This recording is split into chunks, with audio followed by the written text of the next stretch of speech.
Hey there, Layla. Got a minute to spare? I've got some thrilling news that I can't wait to share with you. Good afternoon. Sure, I can talk for a while. What's going on? Well, first things first, how's Steven been? My son's been treating you well, I trust? He's a little silly sometimes, but he's got a heart of gold. And of course, I hope you're doing well yourself. You're a very smart, strong young lady, and I would hate to see anything happen to you. No worries on that front. Steven and I are just as we've always been. Nothing too dramatic to report. We're just living our lives to the fullest. That's music to my ears. In these times, it seems like everyone has a heart-wrenching tale to share when you catch up with them. But enough of that. Let's get to the exciting part. Ready for a surprise? What is it? Should I be guessing, or is this just a figure of speech? Sarah's tying the knot.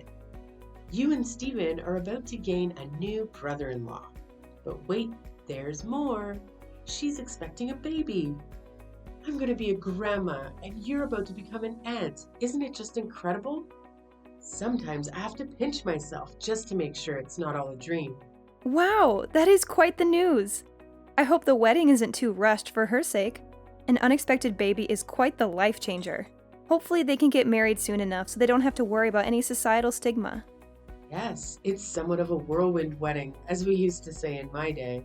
But what truly matters is this joyous new chapter unfolding for our family. Whirlwind wedding? Is that something I should be worried about? It sounds rather ominous.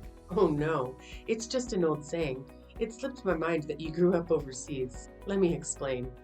Back in the day, if a man got a young woman pregnant, her father would show up with a shotgun and ensure they got married right away. Oh, wow. Well, as long as you're excited about this, and so is the groom to be. Anyway, that really is fantastic news, and I'm genuinely happy for you and Sarah. Can you believe it? The girl's already 4 months along. They took their time deciding what steps to take next. We need to find her a dress that'll accommodate her growing belly soon because it certainly isn't getting any smaller. Oh dear. Well, I'm sure there are dressmakers who specialize in such situations. You must be over the moon about the upcoming wedding. Absolutely. There's nothing quite like seeing your daughter walk down the aisle as a bride. And I hope someday that you'll get to experience this joy too, dear Layla. Speaking of weddings, we expect you and Stephen at the ceremony. Of course, wouldn't miss it. It's such an overwhelming feeling of joy that brings tears to my eyes. It reminds me of when I first held Stephen in my arms. I can only imagine how that feels. Could you do me a favor and pass on this news to Stephen? Once we sort out all the details, I will forward them to you. You know how he struggles with texting, and I don't want to disturb him at work or during his time with you. He'll be thrilled to hear he's going to be an uncle. Good morning, Layla. How are you today? I'm still over the moon about the news. But let me get to the point. What did you tell Stephen about the wedding? He called me last night, and I was expecting him to be ecstatic, just like us. But he was furious. I've never heard him talk to me like that. He wasn't just angry. He was confused and outraged even. He asked if we were joking with him. What's going on? Good morning, Tiffany. That's very odd. I didn't notice anything wrong with him. Actually, now that I think about it, I heard some yelling last night when I was in the bath, but I thought it was just the TV. Or maybe Steven getting excited over a game as he usually does.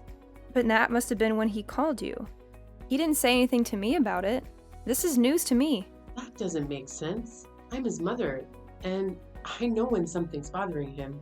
All I did was share the news about the wedding with you, so something must have gone wrong somewhere. Are you sure you didn't say anything weird to him? Even by mistake? Well, I told him about the wedding and how happy you were to become a grandma, and that we were invited to join with them. That's all. Then why would he snap at me like that? Just a guess, but maybe this is still a touchy subject for Steven. Touchy subject? What do you mean? All I did was tell him that Sarah's pregnant. You should be happy for her. What's so upsetting about that? Tiffany, I was hoping we could avoid this conversation, but it seems inevitable now. You haven't forgotten about the accident 2 years ago, have you? The one where we lost our baby? How could I ever forget such a horrible thing? But it's in the past now, and you both need to move on from it, especially if that's what caused Steven's reaction. You make it sound so easy when it was a very traumatic experience for both of us. Traumatic? Isn't that a bit strong? Not when I have to relive that nightmare almost every day. Remember, I was as far along in my pregnancy as Sarah is now when you hit me with your car. It's not easy for us to just forget something like that, even though we've tried therapy and support groups. While I've always been better at hiding my feelings than Steven, I don't blame him for having a hard time with this news. And for the last time, it was an accident. The car's brakes failed. It wasn't my fault. Look, whether or not it was your fault isn't the point here. It's not like you meant to hurt me or our baby. And what do you want from me? It wasn't easy for me either. The guilt nearly killed me. Tiffany, I don't care what you do with your life. You can drive a cab or race a car for all I care. You have no idea what it feels like to lose a baby inside you. It wasn't like I had an abortion or something. The baby was alive and kicking. Oh, please. We all suffered a loss that day. Don't you think I loved that car? It was part of our family for so long, and then I had to scrap it because it was totaled. How can you compare your car to my miscarriage? Your car was just a thing. My baby was alive. Yeah, you said that before. After I paid for everything, the damages, the hospital bills, the therapy sessions, I've taken all the blame for that awful accident. Can't you just let it go? Money can't fix everything, Tiffany.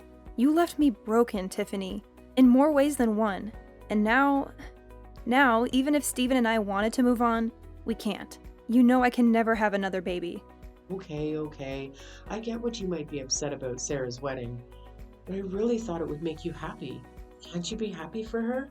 Can't you look on the bright side? And Steven, he never had a baby inside him, and he didn't lose his ability to have kids. If he's so unhappy, why doesn't he just find someone else who can give him a child? He's a man after all. That's the most insensitive thing you've ever said to me, and that's saying something. This is why he yelled at you on the phone. All right, enough of this depressing talk. I'll send you the wedding details soon. And you better be there, both of you. You need some fun and joy in your life after all this misery. Trust me. Grab a pen and paper, Layla. I have some exciting news for you. Sarah and Joshua have finally set a date for their wedding. Hello, Tiffany. I hope you're doing well. Did you find a nice venue for the ceremony? Yes, thanks to you, my dear. Remember the hotel downtown where you had your reception? The one with all the Art Deco paintings and sculptures from the 1920s? Well, they had an opening, and it's very affordable. And I know a lot of people there from when we planned your wedding, so it's perfect. Oh, I see. That will bring back some memories for Steven and me. Isn't it wonderful? Anyway, this is going to be a small wedding, so we're sending out fewer invitations. Which is fine by me. Wedding invitations can be so expensive. And it's still so much fun to plan a wedding, even a small one. It's one of the best parts of being a mother, don't you think? I suppose it is. So, when is the wedding? It's going to be the first Sunday of next month. Mark your calendar and don't forget. What's wrong? You don't have any work that day, do you? You know we talked about this a few weeks ago, but it seems like you're being very insensitive right now. What? What are you talking about? Oh, come on, not this again. How does this have anything to do with that accident that I've apologized for 1,000,000 times? You're being ridiculous, dear. Just tell me what it is. You think I'm being ridiculous? Really? You're the one who keeps making it harder for us to move on. That day you picked because it was cheap and convenient? That's the day my world fell apart 2 years ago when you hit me with your car. Oh, is that all? It's just a date, dear. Don't you think it's time to make some new memories on this day? It's not that simple, Tiffany. You can't just erase what happened. The fact that you can't even remember, it's unbelievable. Oh, please. You're impossible to please, aren't you? Maybe if you could talk about something else besides your miscarriage, you might be able to move on. Didn't they teach you that in therapy or support groups? Or did you skip that session because you were too sad after looking at your calendar? You have your whole future ahead of you, Layla. You're only hurting yourself by living in the past like this. Better be careful where I seat you at the wedding, or else your gloomy mood might ruin everyone's happiness. Living in the past? If our baby had survived, they would still be a toddler today. How can you expect me to forget that? I'm starting to wonder if that accident damaged your brain too. I had a great aunt who had a lobotomy, and she was just as stuck in the past as you are now. Move on for your own sake. Every word you say hurts me more than the last. Great, now I'm responsible for your misery too? That's really unfair of you. You're the one who's at fault here. Moving on means finding peace. And that's why I've tried not to fight with you. Even when you ignore my pain or insult me, I still try to be civil with you. The last thing Steven or I need is more conflict over something that was an accident. So there you have it. I'm full of grief and anger, but I choose to treat you kindly, even if I don't feel any warmth towards you. Well, aren't you a saint or something? Probably wanted me to praise you, but all I feel is a headache coming on. Anyway, let's drop this depressing talk or your sadness will rub off on me. I want both of you at the wedding, no matter how you feel about the date. And do me a favor, don't wear a black dress. It's a wedding, not a funeral. Howdy, Layla. I'm not catching you at a bad time, am I? Hi, Tiffany. And no, it's a perfectly fine time to talk as any. What a pleasant surprise.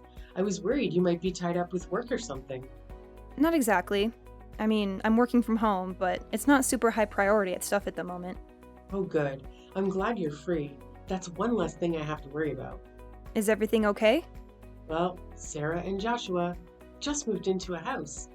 Perfect to raise the baby in. And of course, it wasn't cheap. That's why I'd really like for them to have a nice wedding gift that's going to help them along the way, you know? Sure, I can understand that. Anyways, what I wanted to ask is if you still had that money set aside from the settlement for you know what. What? Well, I was thinking of putting it to good use, so we have the funds to get them something really nice and memorable, you know? You didn't spend it all, did you? I haven't spent a single dollar of it. Don't worry. I've been saving it for a very special purpose I like to call revenge. Revenge? You better not mean against me, my dear. Is there something else I should be setting my sights on? If so, I'm not seeing them. Do you even know what the word accident means anymore? Or have you completely brainwashed yourself?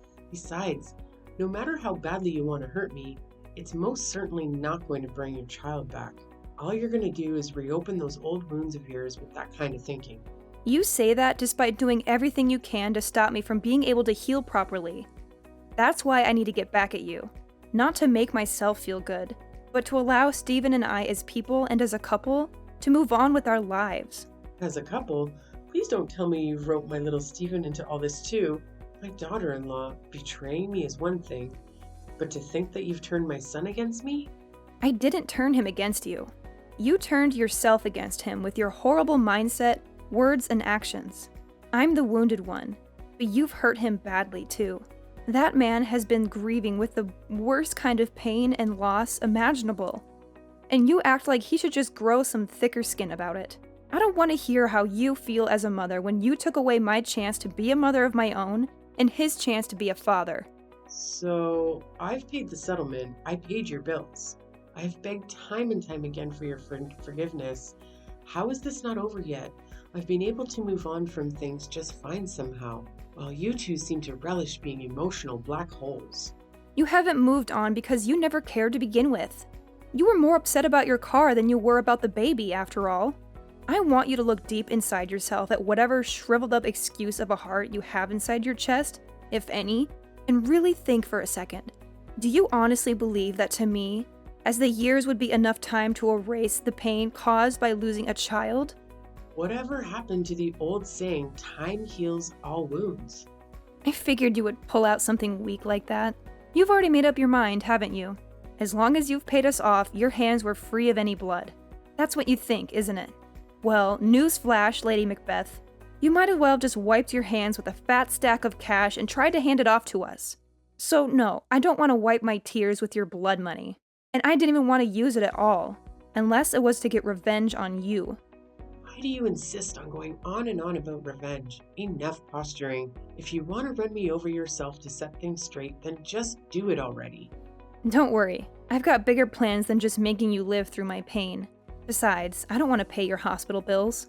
And I need you to be able to walk away in shame when this is all over. Alright, then spill it. What's your big plan, mastermind? No can do. I've been planning this for quite some time, and I need you to be surprised when it happens. For now, feel free to go about your life knowing that soon everything I want will come to pass. Good evening, Tiffany. What a lovely wedding, don't you think? Sarah looked stunning, and you looked so proud and happy. I could see your smile from across the room. Layla, thank you for coming to the wedding with Steven. I have to admit, I wasn't sure if you'd show up. I wouldn't miss it for the world. This was a big day for Sarah. Her dress was gorgeous. You couldn't even tell she was pregnant, especially with that beautiful veil. Oh, I know, I picked it out myself, and I have to say, I have a good eye for these things. Now that we've exchanged compliments, can we get to the point? Point? I'm not here to chat about the wedding. There's only one reason why I'm here. To tell you that your time is up. This is the last time you'll ever hear from me in any way. I thought about confronting you at the reception, but this is easier. Sarah shouldn't have to suffer because of you. Is that so? How considerate of you. Believe me, it's for her sake, not yours. She deserves a happy life, unlike us. Besides, you told me not to bring up the accident at the wedding, remember? I'm just following your orders. Have you been careful lately, watching your back? No, why would I? Well, I don't know it would have mattered anyway. Ever since I woke up in that hospital bed, I've been planning my revenge in silence while perfecting my strategy to destroy you. You've been plotting against me all this time? Obsessively? Obsessively, indeed. Right after I got admitted to the hospital, I asked Steven to hire a private investigator for us. What? Why would you need a detective? Wait and see. The important thing is that with the money you gave us, we were able to hire the best one in the business. He worked non-stop until a few days ago, and his 2 years of hard work paid off. Right now, I'm holding a report with his findings. Well then, what dirt did he dig up on me? Just a detailed analysis of your daily activities over the past 2 years, Tiffany. Nothing too surprising for you. My daily activities? What? You used my money to hire someone to spy on me? To stalk me? Indeed. It's amazing how many weaknesses can be found in someone's ordinary daily routines. How well do you know your own habits over these past few years anyway? Reading through this was quite shocking for me. But for you, it must be normal by now. This is some kind of prank, right? You don't really hire a detective. You're just trying to scare me into admitting something. Well, it's not working, Layla. Nice try. Sorry to burst your bubble, but this is no prank. As much as I would love to trick you into giving me what I want, my approach had to be thorough and foolproof. Yeah, right. By the way, your husband quit his job last year, didn't he? We haven't talked much about your life lately, but that detail caught my eye in the report. Well, you could have easily found that out from Steven or Sarah. But yes, as a matter of fact, he did. He's got a new job at the History Museum across town that's treating him much better now. I'll have you know, most people can't find better work at his age. I thought as much. I know you're not lying about that. Mostly because that time frame lines up with a noticeable disturbance in your life's activities. Disturbance? You're the one acting disturbing. That's what I think. About that disturbance, I guess the best way to put it is that you're living more than just one life for yourself, aren't you, Tiffany? I have no idea what you're talking about. This means nothing at all to me. Not a single word you've said. Really? Let me give you a refresher then. Does this scenario I'm about to describe sound familiar to you at all? It's the weekend, and you tell your husband that you're going out with some girlfriends of yours. My guy knows better than that, though, and he is able to tell me what you're really up to. Picking up younger guys at bars downtown and taking them back to a cheap hotel room you've booked for the weekend. I almost lost track of the amount of times my gumshoe reported that same story back to me. Seeing it all compiled now, it really makes me think, just what kind of woman are you, Tiffany? I have no idea what you're talking about. You don't know half of what you're saying either. So you do your best to shut it if you know what's good for you. You're just saying a whole lot of nonsense you have no way of proving. Oh, you can rest easy on that front. The detective supplemented all of these with write-ups of your dirty deeds with equally dirty photos. Photos? You know, I always thought a woman of your age would know better than to do something this rash and thoughtless. Or that you'd at least be smart enough to cover your tracks. These photos are unmistakably you, though, and you've got nowhere to hide now. I haven't done anything wrong. Sure, you have photos of me with some guy, but you have no idea what my intentions were. Oh, I don't think it takes much for me or anyone else to piece that together. I definitely don't need to hire a detective to have a theory or two. Besides, even if you didn't do anything with this guy, certain facts stay true, immutably so. Namely, the fact that you lied to your husband about what you were doing all those weekends. Now, if you didn't think you were doing anything wrong, I have to ask, what were you thinking? Maybe I just didn't want him to worry about me while I went out for drinks, okay? Maybe. Maybe you didn't want him to know that you were fooling around with other guys, and much, much more. Are you any good at poker, Tiffany? My eyes and ears out in the city told me that you like to spend your husband's hard-earned money on poker at every bar in town. It would probably be pretty bad for your image if your husband, Sarah, or any of the lovely people at this wedding found out you had this side to you, huh? Shut up. So what? You've got photos, huh? You'll never catch me in the act, so your findings are as good as trash. True. You're a slippery one, I admit. A lesser detective wouldn't have even caught a whiff of this. You gave me enough money to destroy you, though. The truth is, whether or not I catch you red-handed, once the information gets out there, you're going to be in the hot seat regardless. The dirt I have on you doesn't just muddy your reputation, it completely spoils it. I'm warning you, if you don't stop this, I'll block your number. I mean, go for it, I guess. That's not really going to stop me from sending all this to your husband, though. You wouldn't dare. He doesn't need to know a damn thing about any of this. This is just between you and me, isn't it? Like you said, no one else needs to get hurt. Really? I was sort of thinking he had a right to know that his wife is not only unfaithful to him, but routinely lies to him about that and her habit of throwing his money away. Telling him just seems like the responsible thing to do from my perspective. When I said I didn't want to hurt Sarah, it was because I wanted this day to be special for her. Well, if he found out, there's no way he'd do anything short of divorcing me, though. That's a good point. You and I both know there's nothing he hates more than a liar and a backstabber. Just imagine how he'll feel when he finds out how long this has been going on. I know you're a gambling woman, but I wouldn't bet on the odds of him staying with you if I were you. How would I be able to live without him? That's impossible. You can't do this to me. Yeah, without your husband's money, you're flat out broke, aren't you? I would offer to give you the money you used to settle with us back. But wouldn't you know it? I spent it all on that detective. Please, I'm begging you. Whatever you do, don't tell my husband. Don't tell Sarah or anyone else. Please. Your demands are getting less and less practical by the second, Tiffany. How am I supposed to just keep your secrets for you, Stephen and I already know, so what's the harm in letting your daughter in on the fun too? They're all going to figure it out sooner or later. You're wrong. They don't have to know a thing. Not as long as you can stop it, right? Wrong. I don't care about protecting you. Not after what you've done. You haven't protected us after all. Rather, you've tried to throw us into the deep end and watch us flounder time and time again. This is revenge, plain and simple. Not for the accident, but for how horribly you've mistreated us these past few years. Me, Stephen, your husband. Speaking of which, it really does seem like fate that it would all unravel on this day. Unlike you, your husband is well aware of the importance of this day. Seeing as he calls us regularly to check in and support us emotionally, he's coming by today to observe the life of the baby we never had as a family. You wouldn't know much about grief, though, unless it was about your car, I guess. He's coming to you? Yeah? Do you have a problem with that? It's already so late in the evening, you know. And besides, if he's going somewhere, I thought he would tell me about it. Right. Because you're always so truthful with him about what you get up to when the sun goes down. Well, why not hitch a ride with him in that case? Maybe he'll even let you get behind the wheel. It might be a tough sell for him, though, because he remembers everything about what you did on that horrible, tragic day. If you do, you won't tell him, right? You wouldn't do something like that if I came, right? He just told me he's getting ready to come, so he'd better make up your mind quickly.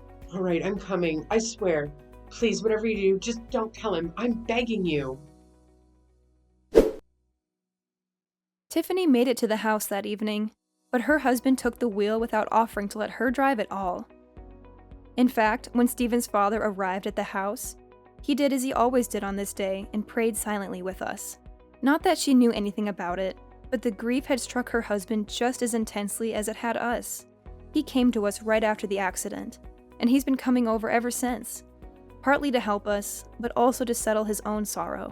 I think my father-in-law knew of his wife's heartlessness when it came to the tragedy, and so he held on to twice as much pain and guilt in return for being as excited as we were to being parents. He was thrilled to become a grandfather, and he'd put so much thought into how best to support us raising the child. And so, my aspiration of revenge, though rooted in my desire to see Tiffany crumble, came to fruition in getting justice from my father-in-law. He deserved better than Tiffany's lies. When he learned the truth, he said nothing. He drove home with her in silence and divorced her the next day. He's a man of few but powerful words. I can't imagine his anger and disgust. He called me a few days ago to say the divorce was done, and Tiffany was living in a dump near her poker clubs. We gave him and his lawyers all the evidence we had. She didn't even fight back. Now he, Stephen, and I are free of her dark shadow.